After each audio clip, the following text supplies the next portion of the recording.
বিএনপির সাথে যুগপৎ আন্দোলনে থাকা দলগুলো ঘোষিত ৩১ দফা সংস্কার কর্মসূচির বিষয়ে তৃণমূলে যাওয়া হবে এবং জনমত তৈরি করা হবে বলে জানিয়েছেন বিএনপির স্থায়ী কমিটির সদস্য আমির খসরু মাহমুদ চৌধুরী।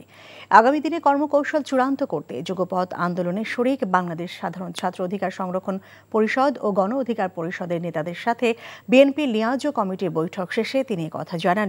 বিকেলে বিএনপি চেয়ারপারসনের গুলশান কার্যালয়ে প্রথমে সাধারণ ছাত্র অধিকার সংরক্ষণ পরিষদ ও পরে ভিপি নূরের গণ অধিকার পরিষদের নেতাদের সাথে এই বৈঠক অনুষ্ঠিত হয়।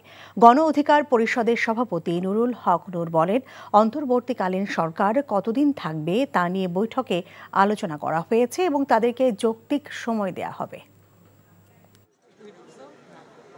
৩১ দফা যে সংস্কারের যে বিষয়টি আছে, যেটা আমরা ১ বছর আগে দিয়েছি আপনারা জানেন, এবং ৩১ দফা সংস্কারের মধ্যে রাষ্ট্রের প্রায় সব সংস্কারের কথা বলা হয়েছে।